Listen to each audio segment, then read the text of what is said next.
up, ATL and everywhere in between? It's your boy John Wayne. Want to welcome you to another episode of ATL 101. It's the show that celebrates everything Atlanta. Atlanta music, Atlanta culture, Atlanta street life, Atlanta politics, all things Atlanta is right here at ATL 101. Yummy, what's up, man? Hey, man, what's happening? What's happening? Pleasure. Co-host number one. Yeah, man, the one, not the two. The one, not the Like two. you, yeah, I mean. So I guess that would make Diamond Number two. Number two. Yeah, Oh, you throwing shade? Lord. Yeah. Hello, thank you. What's up, two? What's up, two? You know what? I'll be too, and I'm definitely okay with that. Long as I ain't number two in no nigga life, you know. It's Well, but question for you. If Yummy is one coming out of the east side, and you two. no, I'm number one coming out the west side because the west side is the best side. I mean, he can say what he want, and everybody's entitled to their opinion, and I'm definitely okay with that. But I mean, if you know he claimed the east side, he won on the east side, I'm one on the west side. I was just wondering. That's all. But see, the thing is, when we combine together, it just be some explosive shit going on. So we cool though. We cool on that. I'm one everywhere, though.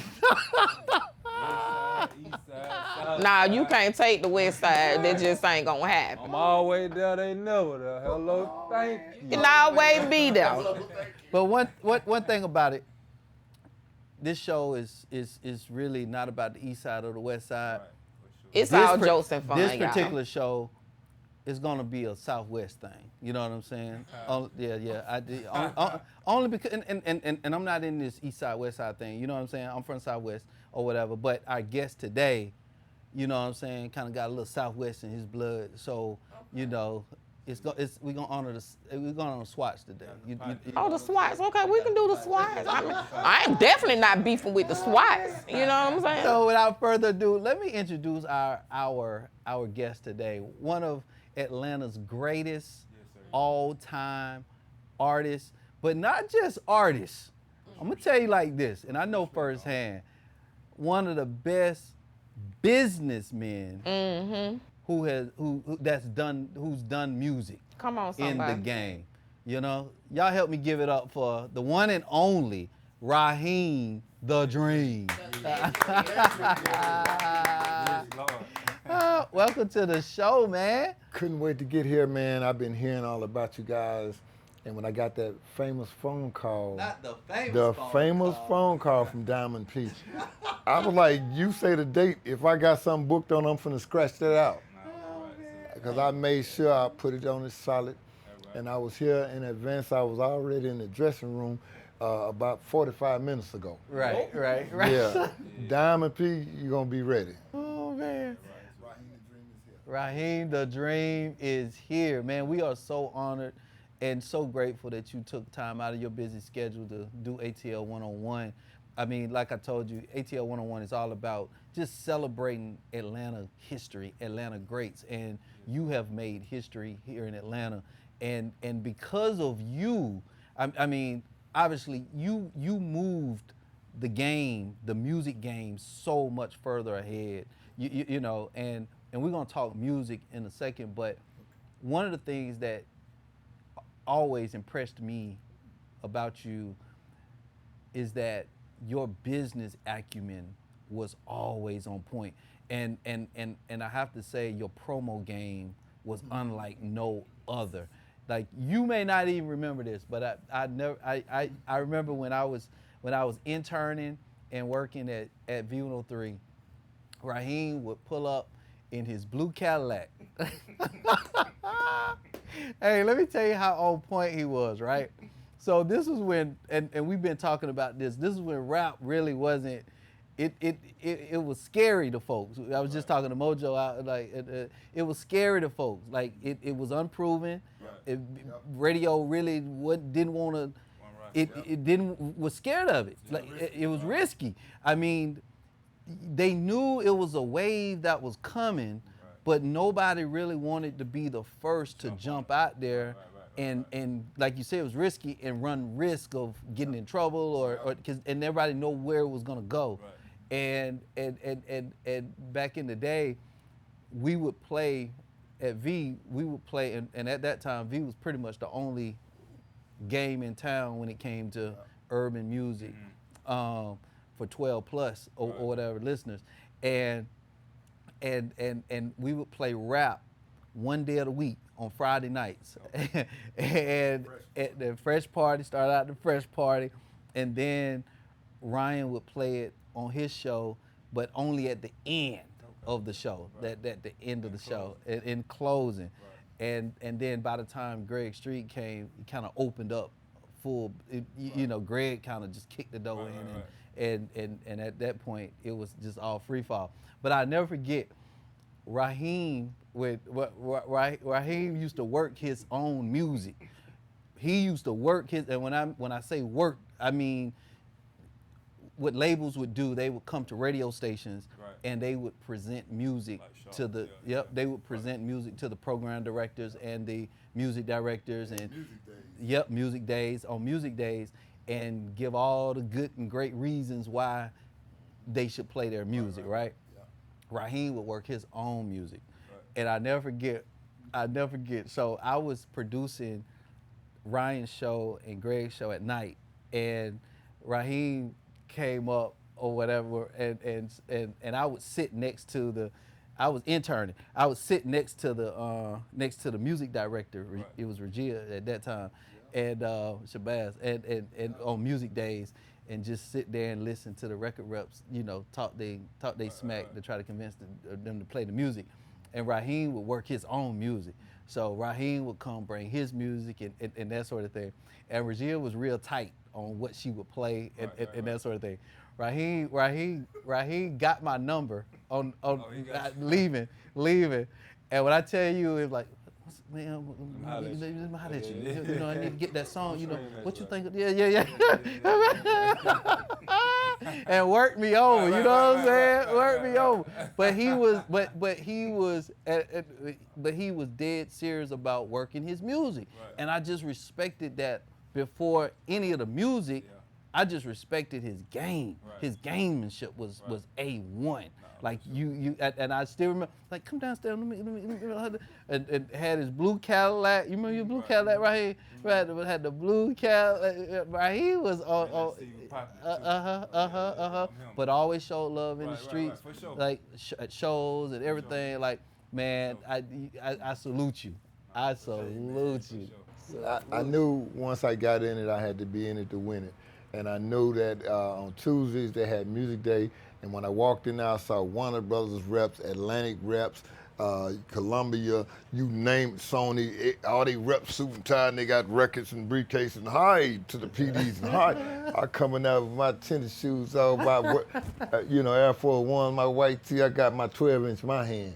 It ain't a whole bunch of artists, it's just Raheem the Dream. Right. But they don't understand that all that week I've been to 40 strip clubs in Atlanta.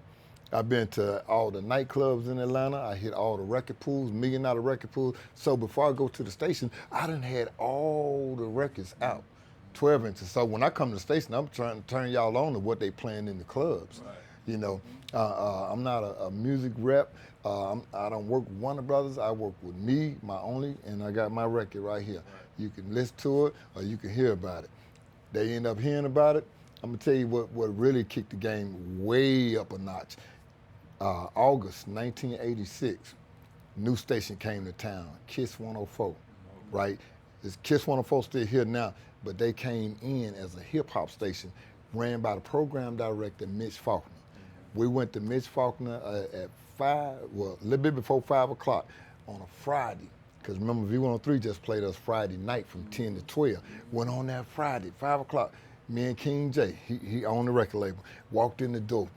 Met with Mitch Faulkner. Mitch Faulkner said, okay, I'll take a listen to it. We just cranking up in Atlanta. We've been here like a month, but I'll take a listen to it and give you a call. He came back to the car. He said, they say going to take a listen to it. Dog, here go the sweet kicker to everything. Radio still on. Mitch Faulkner said, this guy just left out of my radio station, and we're about to find out what he just gave me. He gave me a brand new record from an artist you all know, Atlanta's own, Raheem The Dream. We finna debut it right here, 5 o'clock p.m. traffic jam in Atlanta on a Friday. That came on Like I said, we ran to the payphones because we ain't had the cell phones all then. We got all the quarters. Turn the Kiss 104, turn the Kiss 104. They playing my music. Then we get home about 7 o'clock. It comes right back on. You say you heard them here earlier. We were the first to debut it. Raheem The Dream, Atlanta's on. Came right back on. Then 9 songs. That's 3 times on a Friday. This ain't the Friday Night Fresh party. This prime time. We called him on Monday morning. He said, I just want to let y'all know we're getting ready to add your record on rotation. Atlanta want to hear Atlanta's on. And it's going to be 39 spins a week. Are you ready? Can you handle the orders? Oh my God, that was my first rotation in Atlanta, Georgia on a mainstream radio. Do you remember the song? Raheem The Dream. Self-titled, Raheem The Dream. Came out with that as a self-promotion. I had the girls singing it. You know, so my first record was it was like an advertisement for who I am. And then I'm getting played in all the clubs, and then everybody calling like, hey, they trying to book you for shows. Now I'm the first rapper that get radio on mainstream rotation in Atlanta. Where do you think you got your gamemanship from? The gamemanship came from when I was at Thurl High School. It started out, I was selling candy first. I was the candy man at Thurl High School. You want your hot fries, you want your Snickers, you want your lemon heads, Alexander the Grapes, you want all that? Come see me. I'm sold out by second period. So I was a money man at school. Then after our games, football games, I'm throwing the parties. I would go rent out like Landry Mom's Clubhouse for $50. I rent the clubhouse. Then I go to school in the teacher's lounge and get my favorite teachers to print my flyers up free. The same thing they print up your test with, they would print up my flyer for the party. So I got lunchtime, everybody handing out the Raheem flyers, $1 for the ladies to get in, $2 for the men before 12. So I'm doing it like that. I'm putting like 500 people to the club, to the clubhouse. So I got a security guard, he $25 an hour. I got DJ Toomp, the DJ, famous DJ Toomp. He was my very first Campbellton Road. So I'm throwing parties and I'm the MC on the mic. So I was called MC Raheem back then, before I was Raheem The Dream.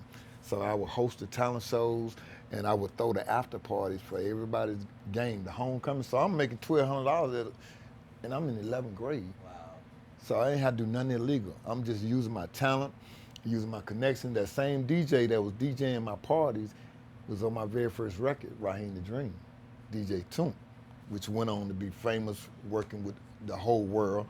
So a lot of groups that came out of Atlanta, to speed up the game, I signed Drummer with that left, well, right, don't left. even speed it up yet, Ooh, Raheem. Lord. We got time. I'm gonna put the brakes on. That's Y'all right. got some stuff coming up. That's right. We gotta do it right. Woo, You know? set it up. Exactly. So Raheem The Dream comes out. Talk to us a little bit about how that felt. What was that like? Put us in that Oh mindset. man, I could take you there. When I heard my song on the radio, it blew my mind. And even to this day, if it come on, I'm like, whoa, turn that up like I ain't never heard it. Right. When you hear your song on the radio, because you know 600,000 other people listening to it with you. So we got into the time periods on how many listeners the stations have. Yeah. So we listened to a record at 6 o'clock p.m.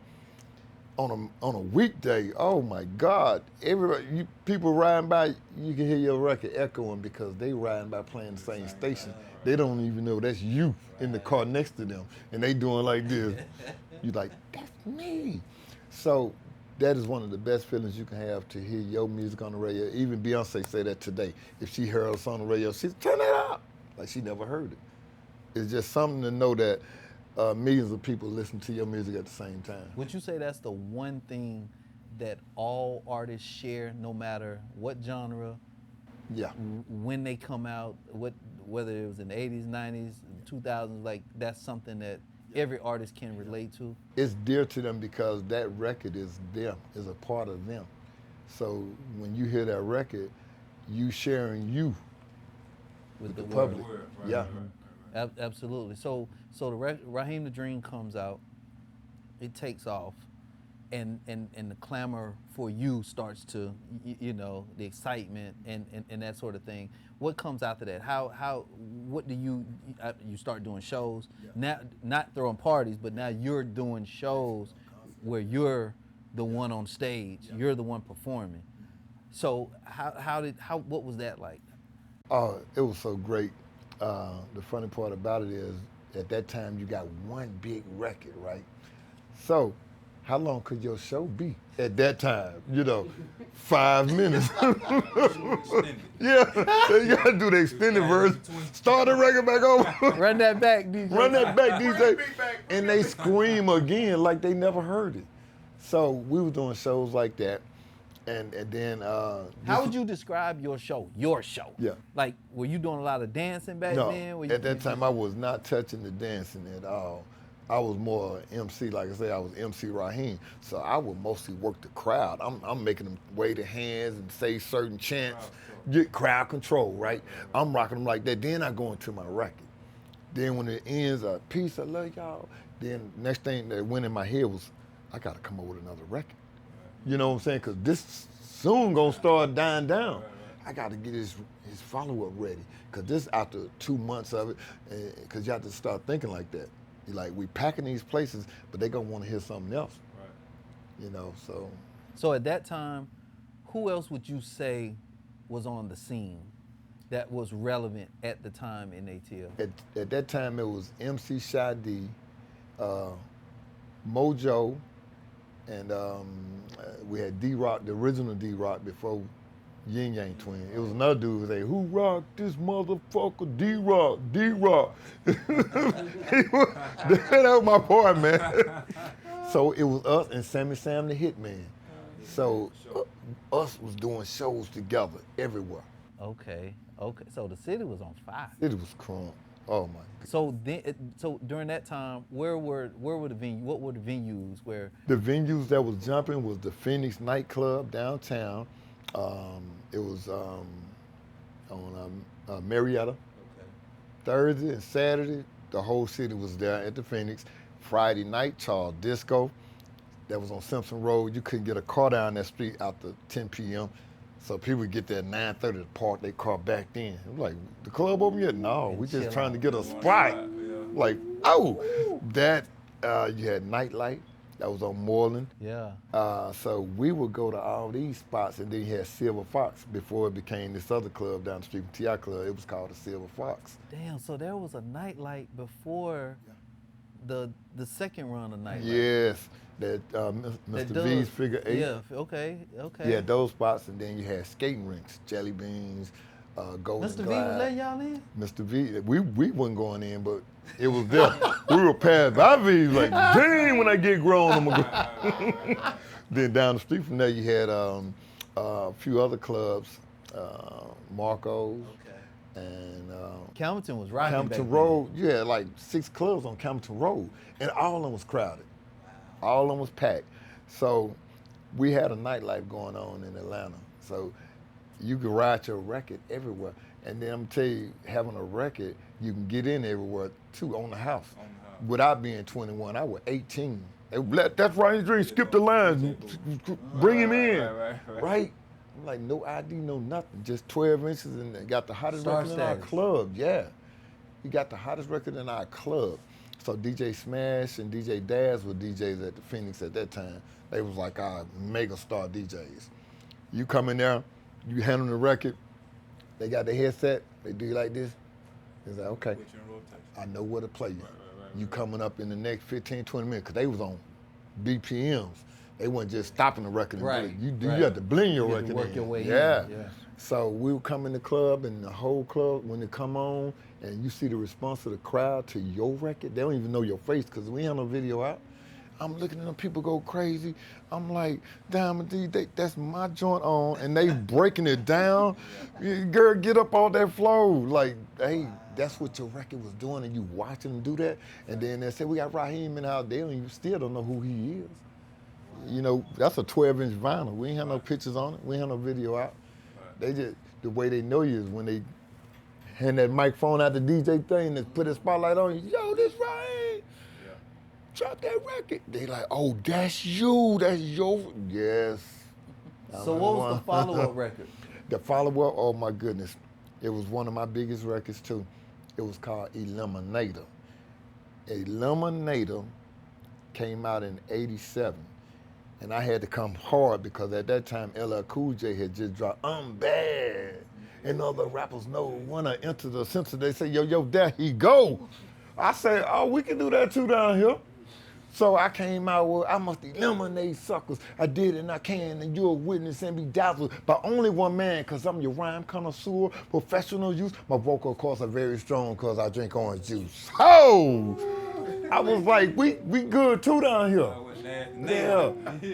Man, now you blew me away with that one because, you know, my experience with Raheem music, it was the player stuff. It was like super play, like yeah, and you never came like that. Oh, like you was just on some real laid back player, like bring her here, like you know.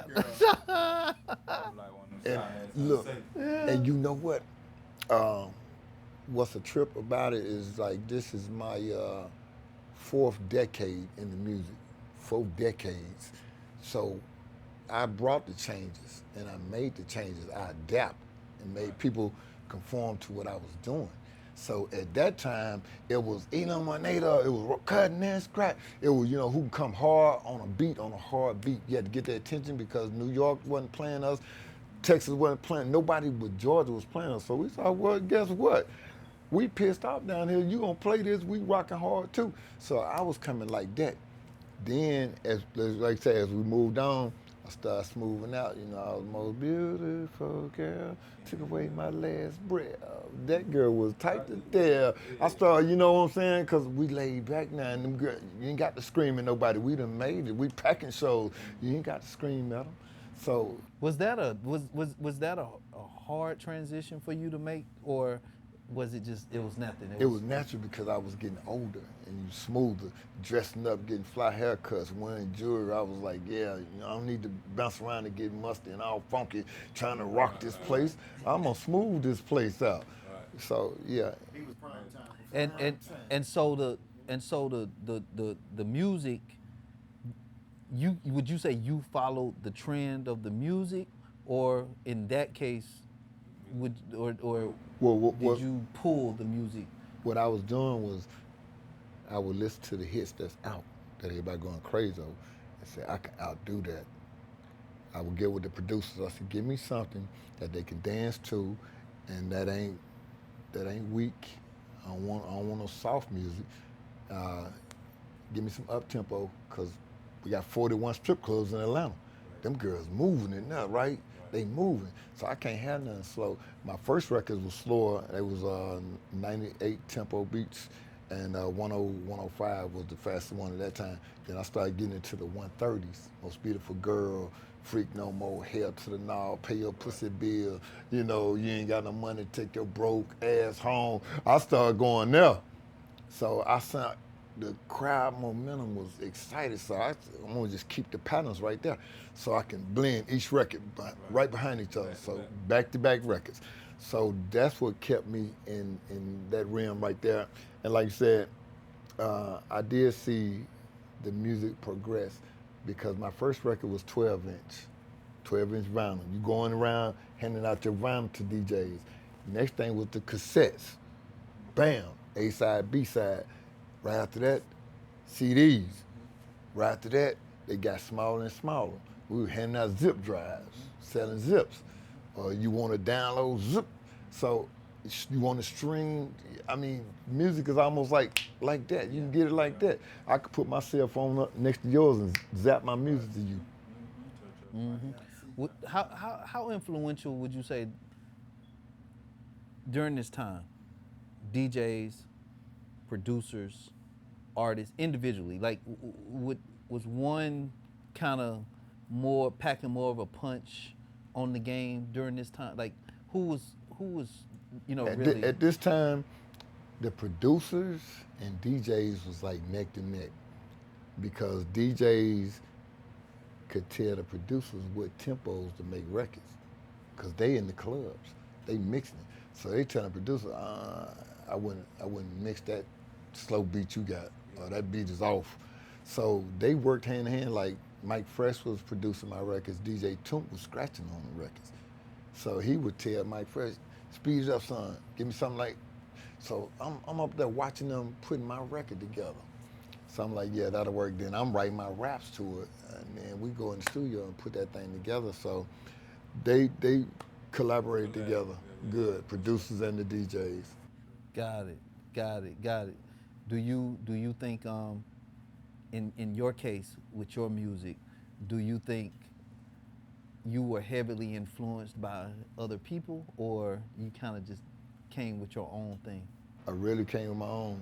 My style is so Raheem. When you hear it, you know it don't sound like nobody's stuff that's out. So far as the way I rap my patterns, my delivery, my hooks, I incorporated singers on my records. So, I probably was in the forefront of that, hooking up R&B singers on your record. My very first record was singing. The girl singing Raheem The Dream. Right. So I was doing the R&B rap back then. That was big back then, would you say? Yeah. We were talking to Taz earlier on another show, and he was talking about That's Right. Yep. And how that one song changed his life. Yeah. He told Diamond he went from he told Diamond riding the bus to flying, to literally flying to different cities. 3 planes a day. I remember getting that phone call from the owner of Success Records who put out that record. They gave me a call. They said, Raheem, we got a record we'd like to feature you on. I said, where you at? I'm coming to get it. Came over, got the record, wrote to it. I said, y'all need a singer. They said, we need a singer. Got on the phone, called my artist, Miss Nika, come on to the studio. Miss Nika came up there, party people on the floor. So that was my artist featuring me on Taz's first record. I was just finna say, cause the little rhythm. Is that the same? Yeah, I was just finna say that same. Is that Nika? Yeah, I've been watching them videos about 10 times back. Yeah. So was that the real Nika that you was watching? Yeah. I think, yeah. He artist. Yeah. Wow. Yeah, so we got on Taz's first. Nika was something herself. Yeah. Nika was tall back then, you know. Yeah. Nika wasn't Take playing. nothing from her, no. That's right. Nika auditioned for me at Third World Records. Okay. I was dropping my records off, selling my records everywhere, and I was in there on Bankhead, and the guy who owned it, he said, Raheem is somebody you need to check out. She been coming up to the store. She stay in this neighborhood, a couple blocks down the street, and she sing, can we call up here? I said, yeah, call. She came in the store, and she said, Raheem, I'm Nika, I'm Zanita. I said, okay. And then she sung for me. I said, where you stay? She said, I stay down the street. I said, let me meet your parents. She was like 15, 16 at that time. So I drove down the street, met her mom and dad, mom and them, got a phone number and said, I'm put her on a record. And I put her on a record that same week. Now what was the record? I can't think of it right now. Okay, so y'all did a number of we did of like number about songs. 12 songs together. Okay. Then I did her whole album. And so Nika was signed to you when she did Taz's. She did Taz song, because they needed a female singer. I said, I got one of those. Right. My only single. Yeah. So I took her and let her get on the record, get her some notoriety and video, just exposure out to this world. Couldn't have been a bigger project, to launch her across the nation. Always the businessman. Yeah. Always the businessman. So was Miss Nika the first artist you signed? Going back to what you were saying earlier. Yeah, Nika was the first artist that I signed, but she wasn't the first artist that I put an album out on. The first one was Drummer, Left, Right, Left. Now, what's the story behind that? Yeah. Now, the story on Drummer, I was at my son's mother's brother birthday party, and Drummer was a friend of his. So I'm in there for his birthday party at their house. All them outside, eating and laughing and carrying on. I'm going back in to get me something to drink, not liquor, but something to drink, right? So I'm getting something to drink. He come up to me and say, hey, Raheem, you not do a little something too? I said, you do a little something? Like what? He said, I got some songs. I said, okay, give them to me. He said, I can let you hear them right now. Just me, him in the living room. Man, start beating on his chest. Sound like a drum machine. I was like, dang, you must have been in jail. Yeah, Right? So, I remember that was the story back then, that he was locked up. and as a matter of fact, he was. So he was beating the beat on his chest and going, left, right, left, get on, forward, on his chest. I said, dang. I said, give me your number, man. I'm call you. Call you tomorrow. 12 o'clock came tomorrow, I called him. Drum, where you at? I'm son. I said, you got some more of them songs? He said, yeah, I got plenty. I'm coming to pick you up. Came, pick Drum up. He rapped for me. I said, give me 1 second. Twin Production. How you looking on the beats over there? That was her, wasn't it? Not Herb. This is the twins, Alfred and Al, and his brothers. Herb was with them a little later. Okay. So he said, yeah, come on by. Got a youngster in there making beats right now. He's 15 years old. Got over there, and that 15-year-old was one of the biggest producers that ever come out the game, Shawty Red, with 2 D's on the end. Shawty Red in the living room making beats. Drummer 17. I hooked him up. He rapping the beat on his chest, and he making the beat. I said, tell you what, you guys need something to eat? I'll be right back, because it was like 1 o'clock in the daytime. I got to go sell some more Raheem. So I'm trunked up. So I'm driving. I said, I'll be back to get y'all. I called back, say, how y'all looking? About 3 or 4 o'clock, say, getting a little hungry, say, what y'all want to eat? Bring some. I get back over there with some food. They did 4 songs. Wow. 4 whole songs, 2 teenagers. Wow. So I said, you know what? The songs are ready and they mixed. How long would it take y'all to finish the album? They said, we'd be done in 2 days. So a couple days, they was done with 9 songs. That was Drummer's first album. I call his album Calls and Drummer. The Left, Right, Left was so big, we were selling 10,000 units a week, more than I ever sold in my life, even on my music. Selling 10,000 Left, Right, Lefts a week independently. We hit number 2 on the Billboard charts. Missy Elliott was number 1, we were number 2. Every label in the world saying, who the hell is Tight to Death Records? Who is Left, Right, Left? We don't have a video out. We not in California, not in New York, not in Florida. We just in Atlanta. They were like 10,000 a week. The world gonna ask who is that? So we got, and that was Southern Music Distribution. Mike Walker ran that distribution. So we selling units like that. We got calls from every label. Def Jam, you name it. They was flying us up left and right. Def Jam, your boy who was running the Kevin at that time. Kevin Lau. Yeah, he's running. Kevin cocky, he was New York cocky. We came in, yeah, he stuff all over the desk. He, have a seat, guys. Like, cool. He said, we already know Left, Right, Left is the hit. What you got next? What's the follow-up? Let me hear something. We played some stuff. We said, got stuff, played some more stuff. Say, cool. He said, I want y'all to go to DMX, release party tonight, hang out, get back together tomorrow. Went to the party. I said, I don't like this feeling, Cool guy, but I wasn't feeling it at that time. So I told Drummer, I said, we good. We went back to Atlanta. Cause we booming. We don't need for no money right now. We getting $25,000 a week, right? So we get back to Atlanta, get another call. Bring Atlantic Records. Like, yeah, he said, this is Mike Karen. How you doing, Raheem? He said, I've been following y'all for the last 2 weeks. Every city you get to, I get to the day you already left. We were doing that for 3 cities. Where are you gonna be next? And we just laughing and having fun. I say, well, I'm gonna give you my schedule. He said, when can we fly y'all to New York? I said, well, we open next week. He said, bring you, Drummer, and the manager, Lloyd, whoever y'all want. We want to do a deal. Flew on up to New York, limo waiting on us. Big old suites, $600 night suites. You got one, he got one, he got one. Everybody, you got flat screen TV before they came out. Right. Big on the wall. We like, They brought us to Atlantic Records. We pull up in Atlantic Records. This how you do it. They take us up to the 26th floor. The elevator open. Everybody in the office is standing there with balloons in their hands and welcome Drummer, welcome to Atlantic Records. Like, whoa, they clapping. We get off the elevator. I say, that's class. I say, this is your marketing person. This is your video production team. This is your Southwest team. I was like, okay, that's class. They telling us these are the people that's gonna work for you. Here's your publishing team. Here's your video team. Right. They're gonna shoot your video. We're like, cool. Now, let's take you to meet the president, Raheem. Wow. Drummer, we're gonna take you around, let you meet these people. So they took me to the president's office back there at that time. Boss in the chair, how you doing, Raheem? Glad you guys could come. He was a class act. He said, I'm finna tell you what he said. He said, we're gonna do a deal today. Get your lawyer on the phone. Got the lawyer on the phone, speakerphone, so he no code or nothing. He just, what you want, Vernon? Rest in peace, Vernon Slaughter. Yeah.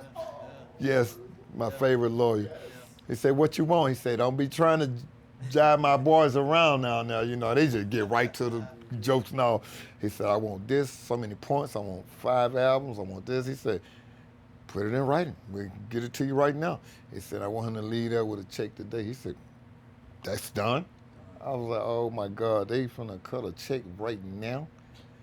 Right now, $500,000 damn dollars on a plane? I said, they just outdid who just flew us in last week. Because they made you feel like they wanted you. Yes. Def Jam made you feel like they were doing you a favor. Yeah, they was like, you gotta prove something else, because we drop an artist, we drop 28 acts a year. Okay, you don't gotta tell me that, just tell me what we can do. Don't tell me about the other groups. If you don't sell so many in the first 30 days, you get pushed to the back of the line. You don't gotta tell me all that hard shit. And the thing that, not to go off script, but the thing that I hate about this game, because at the end of the day, when it comes to rap, it's ours. Yeah. And for a white man to make you feel like he's doing you a favor. Yeah. Yeah. In what you do, come on, what you come from, but I'm gonna do you a favor. Yeah. No, yeah. You can keep it. You can keep it. Like you said, the energy was off. Yeah. I get it. Yeah, I get it. You go to Atlantic in that situation. Yeah. They're welcoming you with open arms. Yeah. They're treating you from the beginning from like the you're jump. a partner. Yes. You know, this is who's gonna be doing this. This is gonna be like we're here to serve. Yes. When I saw that, I said, you guys are a class act. That's how you welcome somebody in your house, you know, and then you letting us leave with some bread. And as soon as we turn the album in, we get the other bread, guess what? We got the album done. But don't tell y'all that. Don't tell y'all that, right? So I go back, I say, shout out Red, y'all got everything ready? Oh, we been sitting on it. Let's wait another week. Y'all ready? We gonna zip that, we gonna FedEx something to you. We just got it done. Phew! Send it. They say the money is wired. I was like, oh, I love this company. Wow. Then they didn't wait long. They said, we sending the video producers and everybody to Atlanta. We getting ready to shoot the video. We already got the team and everything, and block off. We got, stuff to block streets off, the whole nine, and they in there marching in the video. They did everything for Drummer. And then we went to California to do his second single. They flew us out there, started shooting that one. I was like, the relationship is like this. I love that company, man. They treated y'all right. Yes, that's how you treat them. But it's good to hear that, because there are some examples of labels treating artists right. Now, this is just my take. I may be wrong, but I think because I go back to what your acumen as a businessman, it really laid the groundwork for that. Not only were you able to say, okay, this is the right place for us, but obviously they saw something in you as a label owner that caused them to show you their good side. Because we know everybody don't get the good side. Exactly. A lot of people got horror stories. Yes. Yes. Carpet layout. Right, exactly. Raheem, who were some of the other artists that were signed to Tight to Death? The ones that follow up was I signed Young Joe right after that. He had that song that, yes, sir, Do my boy ride 20 inches? Yes, sir. I live in a big mansion. Diamond, is that was that a fun? Is that a fun fact? Did you had that as a fun? I didn't know that. Yeah. Did you know that? Well, my fun fact to Raheem is real, but it's also personal. But a fun fact is that a lot of people don't know that Raheem's mom played a huge part in his career, Dr. and she was Raheem. also my godmother as well. So yeah, it's a lot of things that Raheem actually did, and I was very much aware, very much a part of and stuff like that, but I want to give it up to his mom. Dr. She Raheem, has passed, rest so in rest peace, in peace. baby. Yes. You know, and she's a doctor. She was a doctor Yeah. as well. Real PhD. Yes. So yeah, she played a very huge part. Yes. She's my manager. Exactly. My vice president of my record label, the one who booked my concerts. You be on the phone with who? Dr. Raheem. Matter of fact, when I did the deal with Atlantic Records, after the lawyer, it was Dr. Raheem they talked to at the office. Mama was getting them to FedEx the checks. She said, you can overnight that too, and give them the address, and they zip, and FedEx be knocking on the door in the morning. She said that'll be for us. It's a thin package, ain't nothing but a check in it, and one sheet of paper. Doc got that. That's all you need. When I get in the office, Mama be looking at me like this. She say, I already know what that means. The check is here. She said, I'm finna go put that in the bank, and keep everything rolling. So how did you find Dro? How did you and Dro come about? Young Dro, somebody brought Dro to me. Yes, one of the producers. He said, yo, you got to hear this dude, right? He's spitting like crazy. He's spitting fire, straight out of Summerhill. So I drove over to meet Young Dro. And at that time, his name wasn't Young Dro, his name was DeJuan Hart. And he rapped that in the song. He put his real name in the song. And I said, I'm gonna give you a name. So was Dro, back then, was Dro as hard as he was Yes. later on? He was harder then. I got the records. I got unreleased Dro. And he was Dro was never a rapper. Dro Yeah. was a lyricist. a lyricist. He was never a rapper. He was never a rapper. He was a lyricist. As a matter of fact, I got Young Dro. I told him, I know you didn't say your name, DeJuan Hart. You mind if I name you? He said, go ahead. I said, Dro. I said, you got that fire, dog. You named Dro. I named Dro, D-R-O. And his first album was called Hydro. And he used to walk around with the little Dro happy sacks with the smiling face on. Yeah. He used to walk around Yeah. with the little reef Dro happy sacks with his name Dro on them with the smiley face on them and through Summerhill. Raheem named Dro. I named Young Dro. Wow. Oh, that is tough. Man. Right behind him came Fabo. Yep, Fabo. His name was LaFabian, and he said, you can call me Fabo for short. I said, that's what we're gonna call you. So we got Fabo, Young Dro. I had Tommy Gunn, because he was spitting them raps like that. He was out of College Park, Riverdale. He spitting raps like that. I said, damn, boy, you're a Tommy Gunn.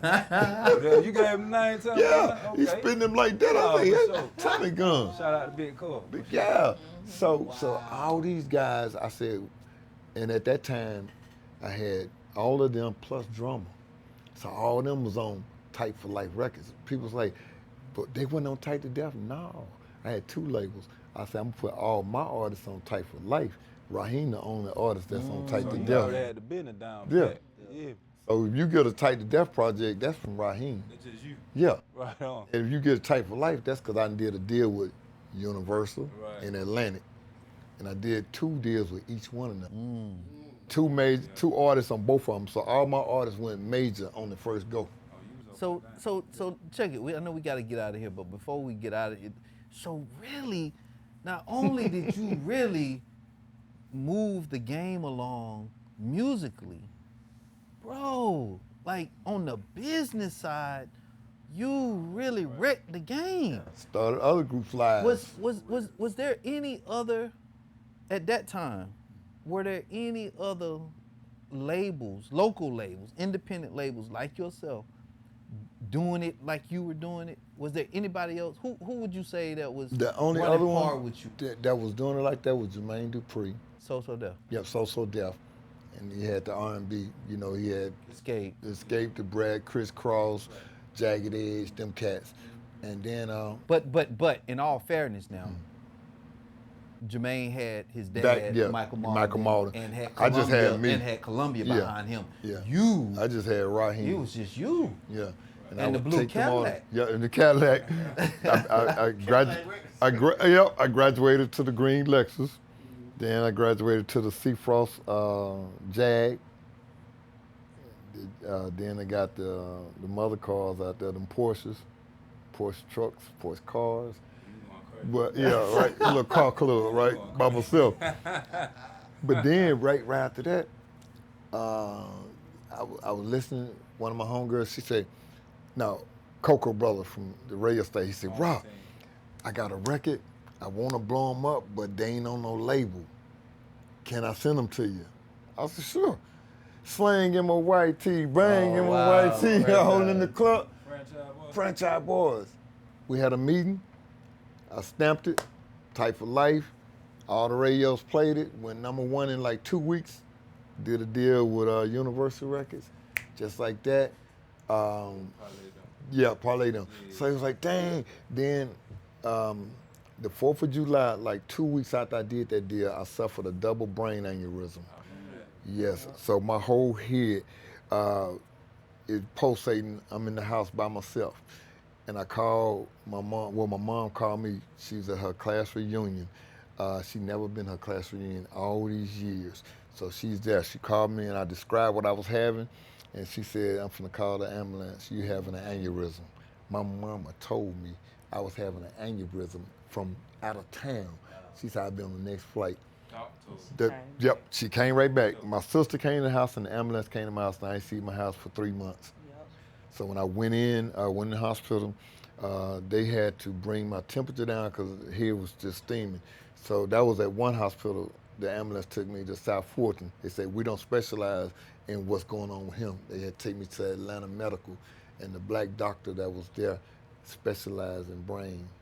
So they brought my stuff down. But here's the long story short, I was in intensive care for a whole month because I kept going up and down. I get well, sick, sick, well, sick.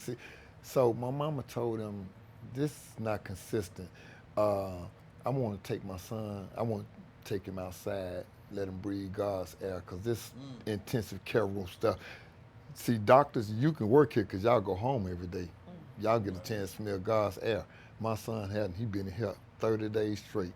So they said, "You got to sign some papers because anything happened to him." I said, "I'll sign whatever because I know what's going on. I'm going to take him with God at." So she rolled me out there in the wheelchair every day for 30 minutes. I'm smelling God's air. They said 1 week later, they said, "We got to move him to his own room with a window and air and everything because he got to get out of intensive care. Whatever happened with you and God in the air, this man shot up to almost damn near excellent."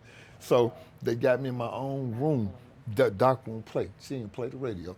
So they got me in my own room, and then she would bring me chicken broth, because I could drink that, couldn't eat solids. I wouldn't eat the hospital food. I had lost 50 pounds. So she would bring me broth and smoothies, fresh fruit smoothies that she make at home. So I would only eat and drink that. So they said about a week later, 2-3 weeks later, the nurse come in and give me my shots in my finger, prick my fingers, and give me 3 big pills. And he said I was doing like this and had my mouth closed, wouldn't take the pills. The nurse called doctor. Doctor came in. He said, "What's wrong?" She said, "He won't let me give him a shot and he won't open his mouth for the pill." He started laughing. He said, "That means he's getting better." He recognized he don't want that. So no more pills for him and no more shots. A week later, he came in. He was just standing over me like this. And he asked my mom, he said, "Ready to take him home today?" She said, "What?" After 3 months, she said, "Sure." He said, "Yeah, get his stuff ready. I got his paperwork ready. You come here and sign." She signed everything. She said, "Doc, do I need anything? You got prescription for me to take to the thing?" He said, "Not an aspirin, not one thing. Whatever God did, he don't need an aspirin." So mama took me home in a car. Long story short, I got home and I ain't even recognize my house that I left. I moved in with my mom. I left my big old $500,000 house over to by itself. I said, I don't recognize the house. I didn't recognize the house. I knew mom and love, you know, and that mama-son bond, and she fixed my food, and you okay? Here's the remote to the TV, prop your pillow up, kick your legs up, just relax. I was like, oh, okay, I like this. So I ain't had to do no hard work like in the record business, day to day, every day, going somewhere. So she said, you finally getting some rest, you know. And then speed it up from that, this is how God worked. About 9 months later, I get another phone call. She said, Raheem, I got a record. I think it's hot, but I can't get nowhere. I don't know no labels. Send it to me. She sent it to me. I got a deal 2 weeks later. That was Yola the Great. But I ain't gonna let up, I ain't gonna shut up, I ain't gonna let nobody get to me. So I took his first record, got him with Atlantic Records. And if that wasn't, at that time, and even beyond, long time after that, that was probably the strongest song Yes. in the club. Still today, to when it this come day. on, they lose it. Yes, that song has gone generation to generation to generation. You know a group that a lot of people don't forgot about that you kind of work with too? Success and Effect. Roll it up, my homeboy, roll it up. I knew John Bowder, DJ Lynn, them my boys, man. They call Eric out of I interviewed them too. Yep, remember all Introduced this us was together. Yes. Wow. Yes. Man, AP telling me we got to get out of here, Raheem. But look. To be continued, y'all. You got to come back. You right. To be continued. And when you come back, we got so much still to talk about. Yeah, because I put out 3 books. So, so we got to talk about all these artists. And we got to talk about just the business of music.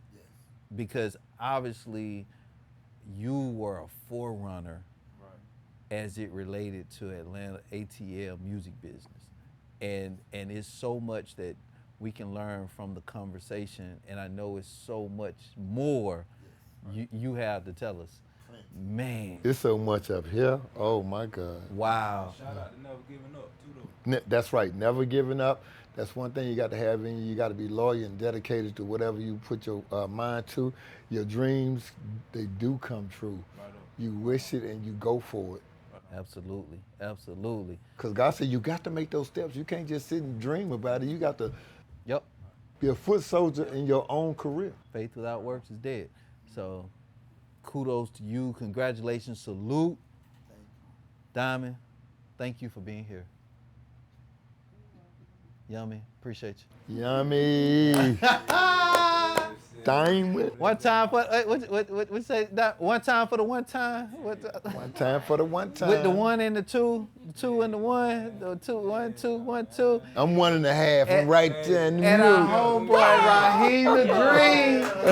Give it up for Raheem The Dream, man. Thank y'all. For Yes. real. We'll see you next time right here on ATL 101. Gone.